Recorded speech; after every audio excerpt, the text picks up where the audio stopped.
I had my first taste of World War II FPS gameplay in late 2002 with the release of Medal of Honor Frontline, when my dad brought home our first home computer system.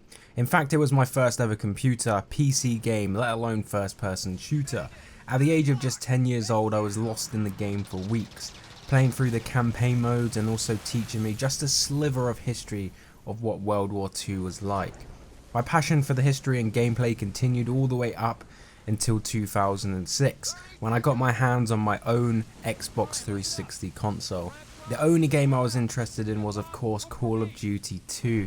I played the game for 14 months straight, repeating the campaign over and over, and then hours and hours on end of online multiplayer matches.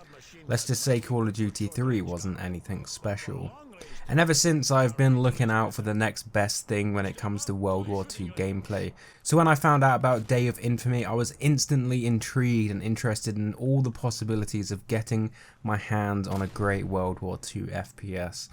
Days of Infamy throws you into a tactical close quarter World War II combat, with many different multiplayer and co-op scenarios to play through. Day of Infamy includes 9 player classes to choose from, and 10 incredible objective-based game modes that really make you think and work with your team. Paying attention to what happens around you, coordinating attacks or defending strategies with your team is the difference between success and failure. While teamwork is a great way to win a round, you yourself will have to learn the best way to stay alive during close quarter combat, including leaning around corners or jumping into a prone position to steady aim to take out an enemy in the near distance. To walking slowly through buildings, making it harder for enemies to hear your footsteps and pinpoint your position. Taking all of this into consideration when you go into battle will help you and your team assassinate officers, capture areas, even steal the enemy's intelligence, or destroy their anti-aircraft guns, fuel dumps, and even radio comm centers. Day of Infamy offers you the choice to play in large-scale battles, including the D-Day landings, where you can play as the attacking or the defending forces along the beaches. But don't take the job of choosing your classes lightly, as they play a much bigger role than just offering different weapons and loadouts. If you decide to lead your team as an officer, you'll be placed at the top of your team's chain of command, allowing you to pair with radio men in the field, letting you call in supply drops, artillery, smoke screens, as well as the occasional aircraft strafe and bombing runs. Being an officer is no easy task. From the team that made Insurgency, Day of Infamy is a solid World War II shooter with all the trimmings. The gunplay is fantastic, the weapons all feel unique with their distinct characteristics that you would expect.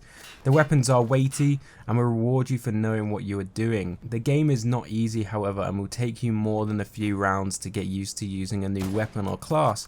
And once you do and you become comfortable with the weapon you hold, you will start to see and feel the differences. You won't get many chances in this game, usually it'll only take a bullet or two for you to be dead. Bullets are definitely lethal, so make sure you get the first shot. The graphics and overall aesthetics of the game are perfect, exactly what you would expect to see from a World War II based shooter running Source engine. The maps are truly beautiful and believable when it comes to close quarter combat. Alongside graphics and tremendous map design come of course the sound design. Great sound design can sometimes get overlooked because it's so believable it all blends in.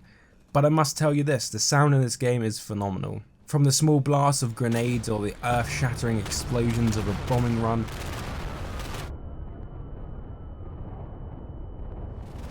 all the way down to the realistic sounds of the weaponry.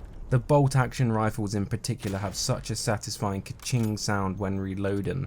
They also have the perfect amount of pop when shooting. After playing a few good rounds, you won't have any trouble distinguishing the differences in the sounds of all of the weapons.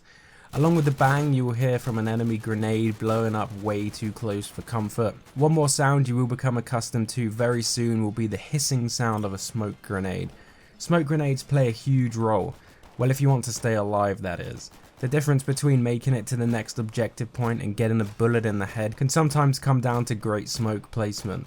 And let me tell you, smoke looks and sounds fantastic. Everything I've seen so far from Days of Infamy has ticked all of the boxes when it comes to a great World War II shooter. But none of that matters if the game is dull and boring, and this game is definitely not that. The game modes are all balanced and easy to pick up. The growing community around the game so far seems friendly and will shout out commands, hints and tactics. When you first load up the game, you'll be faced with 3 different modes to play. If you're new and a first time player, you can choose to be placed in the game alongside other new players, allowing you to get used to the gunplay and objectives surrounding the game. Once you're happy and feel comfortable with the game, you can choose between 2 more modes. You can choose to play exclusively in large scale battles, or you can play in smaller scale battles with a few different objectives.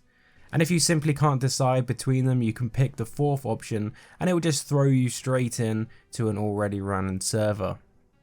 You can also cherry pick the exact server and game mode you want to specifically play via the server selector, which is very useful if you really enjoy one specific game mode.